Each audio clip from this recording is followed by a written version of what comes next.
হত্যার বাদী প্রত্যক্ষদর্শী শিরির বাবা জনাব শরীফ চৌধুরীর সাক্ষ্য গ্রহণের জন্য মাননীয় আদালতের অনুমতি প্রার্থনা করছি। অনুমতি দেয়া গেল। বলুন। যা বলিব সত্য বলিব, যাহা বলিব সত্য বলিব, বই মিথ্যা বলিব না। তো বই মিথ্যা বলিব না। হুজুর, আমি জানি একমাত্র মায়ের পেটের ভাই বোন ছাড়া চাচাতো ফুফাতো মামাতো খালাতো ভাই বোনের মধ্যে শরীয়ত মোতাবেক বিবাহ জায়েজ আছে। তাই কাজল ও শিরির বিবাহতে আমার কোনো আপত্তি ছিল না, যত আপত্তি ছিল আমার বিবি সাহেবানের। কিন্তু তারপরেও আমি আমার বিবি সাহেবানদের জোর করে রাজি করাই, কারণ কাজল আমার একমাত্র ভাতিজা, বংশ প্রদীপ। কিন্তু হুজুর, তখন কি জানতাম এই প্রদীপ আমার বংশ প্রদীপ নিভাই দিব? এই সেই পাষণ্ড কাজল, যার হাতে আমার শিরিরে তুল্লা দাউনের লেগা মিষ্টির পাতিল হাতে নিয়া নির্লজ্জ শেষার মতো ওই রায়হান চৌধুরীর বাড়িতে গেছিলাম। আরে ওই গেছি না, ক শিগগির ক। না ঠিক আছে, তোর কিরা লাগে, তোর কসম লাগে, বুকে হাত দিয়া ক গেছিলাম কিনা ক। কিন্তু কোনো লাভ হয় নাই। ওই রায়হান চৌধুরী আমারে কুত্তার মতো দুধ দুধ করে খেতে দিছে। অবজেকশন ইওর অনার, এটা কেচ্ছা বা কান্নাকাটি শোনার স্থান না। কান্দাকাটি যার যায় সে বুঝে। আমার বউ গেছে, আপনার মতো একটা জুয়ান মাইয়া গেছে, জামাইও ক্লিয়ার হওয়ার রাস্তা ধরছে। আমি কান্দুম না, তুমি আপনি কান্দবেন? চিন্তা করছেন হুজুর কি কয়? আমার বাদীর বক্তব্যে প্রতিপক্ষের বিজ্ঞ আইনজীবীকে বাধা না দেওয়ার জন্য আদালতের দৃষ্টি আকর্ষণ করছি। Proceed on. কি কমু? হ্যাঁ বলুন। হুজুর, আমার শিরিরে যখন কাজলের হাতে তুল্লা দাউনের লেগে বাড়িতে নিয়ে আসছি, অমনি শিরির মা চিৎকার দিয়া কইল, না কাজল আমার পোলা, আমার পেটের পোলার মতন, ওর লগে আমার শিরির বিয়া হইতে পারে না, আমি হইতে দিব না। বাস অমনি কাজল কোমর থেকে পিস্তল বাইক কইরা ঠাস কইরা আমার বিবির সাথে গুলি কইরা দিল। না, মিথ্যে কথা, মিথ্যে কথা। এইখানে শেষ না, এর কিছুদিন পরেই শুনি এই খবিস আমার চোখের মনি শিরিরেও খুন করছে, আমার বংশ ধ্বংস করছে। আমি এখন একজন বংশহীন মানুষ হুজুর। আরে মানুষের ভিটায় তো ঘুঘু চড়ে, আর আমার ভিটায় ঘুঘু চড়া তো দূরের কথা, কুত্তাও হাগবে না।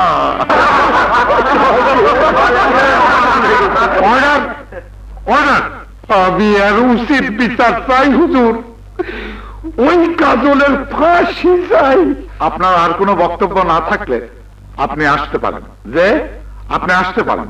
ও যে ইওর অনার, মিস্টার শরীফ চৌধুরী বলেছেন আমার মক্কেল তার স্ত্রীকে কোমর থেকে পিস্তল বের করে ঠাস করে গুলি করে হত্যা করেছে।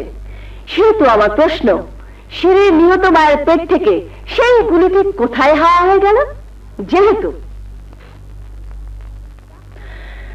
ডাক্তারের ময়না তদন্তের রিপোর্টে শিরির মায়ের পৃষ্ঠদেশ ভেদ করে গুলিটি বেরিয়ে যাওয়ার কোনো ক্ষতস্থান খুঁজে পাওয়া যায়নি, এমনকি গুলিটিও পেটের অভ্যন্তরে পাওয়া যায়নি। মাননীয় আদালত, সেই মা হত্যা মামলার তদন্তকারী অফিসার শরাফত সাহেবকে কিছু প্রশ্ন করার জন্য অনুমতি প্রার্থনা করছি। অনুমতি দেয়া গেল। আচ্ছা মিস্টার শরাফত, আপনি সুরথালে উল্লেখ করেছেন শিরির মা গুলিবিদ্ধ হয়ে নিহত হয়েছেন, কিন্তু ডাক্তারের ময়না তদন্তের রিপোর্টে সুস্পষ্টভাবে উল্লেখ আছে শিরির মা ধারালো অস্ত্রের আঘাতে নিহত হয়েছেন। এক্ষেত্রে আপনি কি মনে করেন পিস্তলের গুলিতে নিহত হওয়ার রিপোর্টটি সত্য, নাকি ডাক্তারের ময়না তদন্তের রিপোর্টটি সত্য?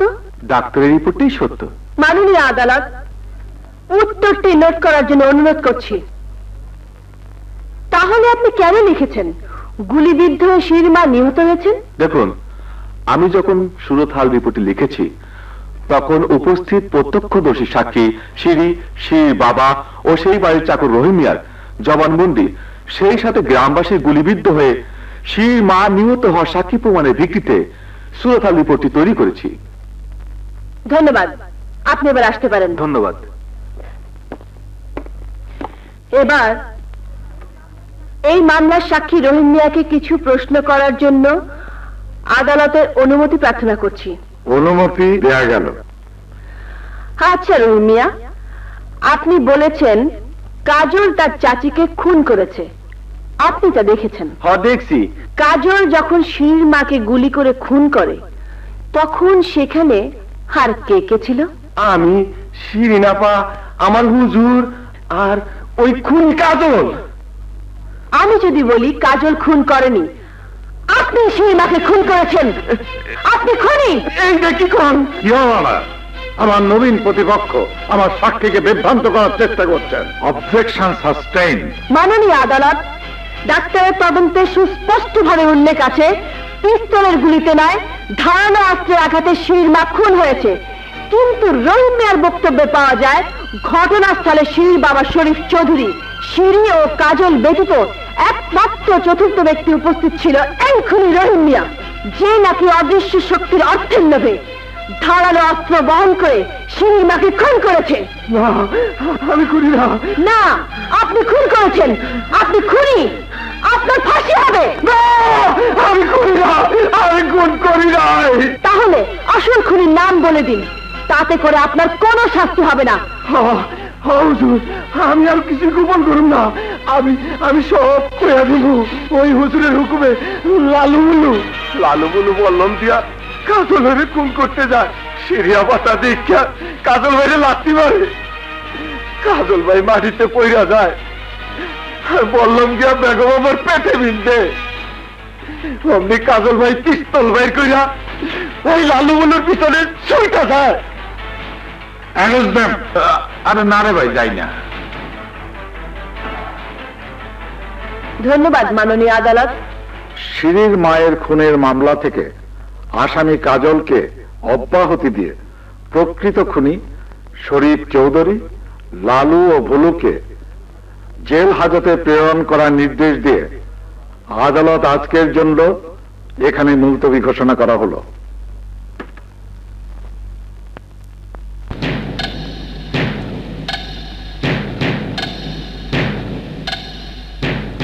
ডাক্তার সাহেব, নিরাশ হবেন না, আমরা চেষ্টার কোনো ত্রুটি করছি না।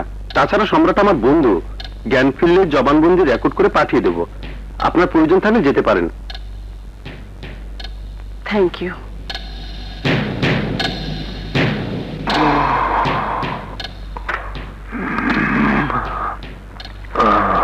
এখন কেমন লাগছে দোস্ত? জানিস যে তোকে গুলি করেছে কোর্টে আজ তার বিচার হচ্ছে, তাছাড়া সে ভাবির পূর্ব প্রেমিক। মাননীয় আদালত, পরপর দুটি খুনের মামলায় কাজল নির্দোষ প্রমাণিত হলেও শিরি ও সম্রাটের খুনের অপরাধে কাজল অপরাধী। তাই আমি বলবো কাজল প্রকৃত খুনি। Objection your honour. আমার মক্কেল খুনি প্রমাণিত না হতে আমার বিজ্ঞ প্রবীণ প্রতিপক্ষ বারবার আমার মক্কেলকে খুনি বলে হেয় প্রতিপন্ন করছেন।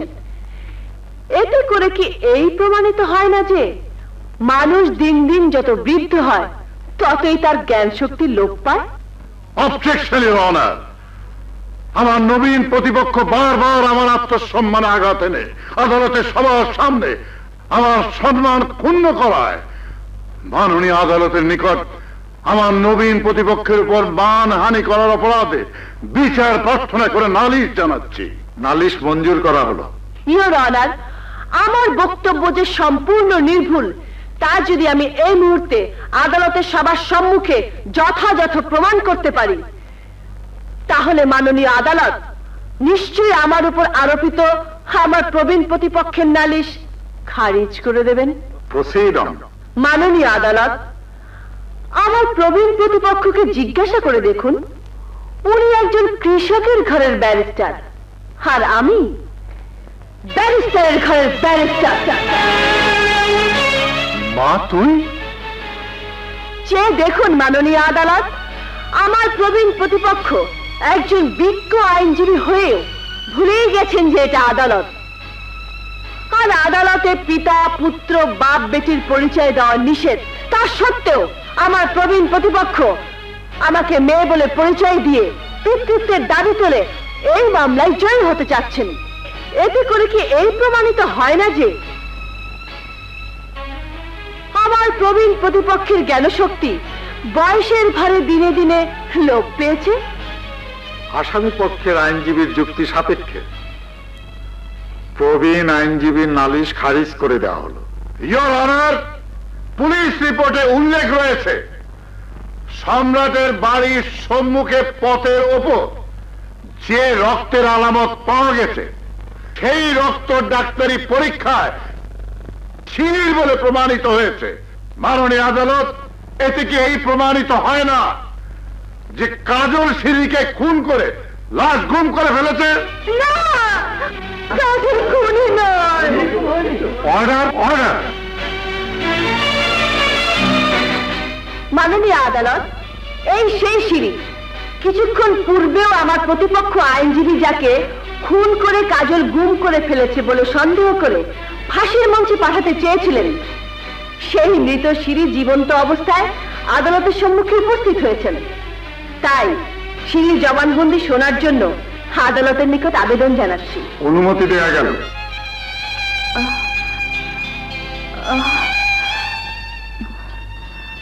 মাননীয় আদালত, ঘটনা সে রাতে সম্রাট নেশা করে বাড়িতে ফেরে আমার শিশু সন্তানকে হত্যা করতে গেলে আমি বাধা দিই।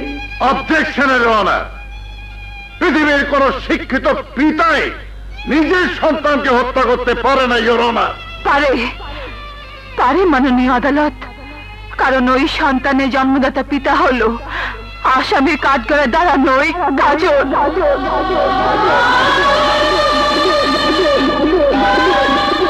Order, order. হ্যাঁ মাননীয় আদালত, সম্রাটের সাথে আমার বিয়ে হয়েছিল ঠিক, কিন্তু তাতে আমার কবুল ছিল না। বাবার আক্রোশ থেকে কাজলও আমাকে নিরাপদে থাকার জন্য সম্রাটের ঘরে গিয়ে উঠি। মাননীয় আদালত, শিরিনের সুদীর্ঘ বক্তব্যে প্রমাণিত হয় না যে কাজল নির্দোষ। তার কথা সত্যতা প্রমাণের জন্য সম্রাটের জবানবন্দির প্রয়োজন আছে বলে আমি মনে করি। জবানবন্দি এসে গেছে মাননীয় আদালত।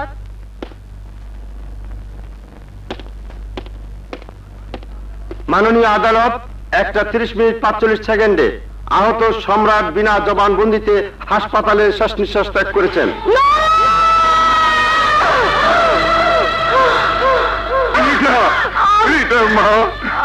কি হলো মা? রিটা, মা, বড় সাধ ছিল তোমাকে মুক্ত করে সিঁড়ির হাতে উঠিয়ে দেব, সে বুঝি আর হলো না। তবে তবে একটা জিনিস দিতে পারবো, তোমাদের বুকের ধন প্রেমের স্মৃতিকে তোমাদের হাতে উঠিয়ে দিতে পারবো। ঝর্ণা, ঝর্ণা, ঝর্ণা, ঝর্ণা, মনি, আমার চোখের মনি।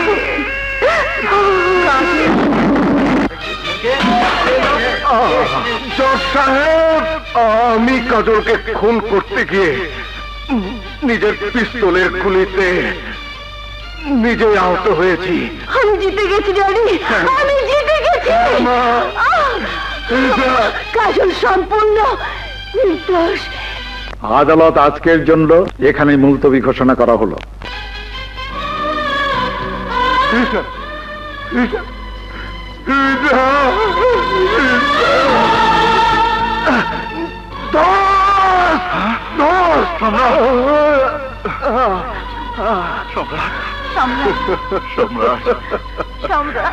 ডাক্তার, পুলিশ সবাই মনে করেছিল আমি মরে গেছি, কিন্তু আমি মরিনি দোস্ত। তোমাদের দুজনকে একসঙ্গে দেখবো বলে মরার ভান করেছিলাম, পায়ের শব্দে যখন বুঝতে পেলাম ডাক্তার পুলিশ সবাই চলে গেছে, তখন চুপি চুপি অ্যাম্বুলেন্স নিয়ে ছুটে এলাম। আমার যে বড় শখ ছিল এই এই এই হাত দিয়ে তোমাদের দুজনের হাতকে এক করে দেব। তোমার কাছে আমার অনুরোধ, আমার একটাই অনুরোধ, শিরির হাতটা আমার হাতে উঠিয়ে দাও। দাও দাও দোস্ত, দাও দাও।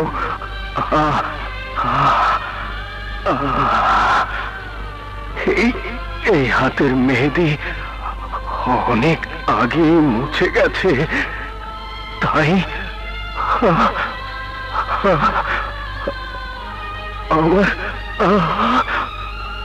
আমার এই বুকের রক্ত দিয়ে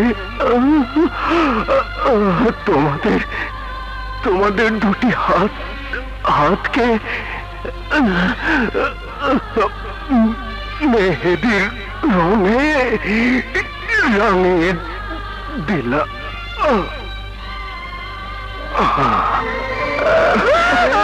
যদি চলে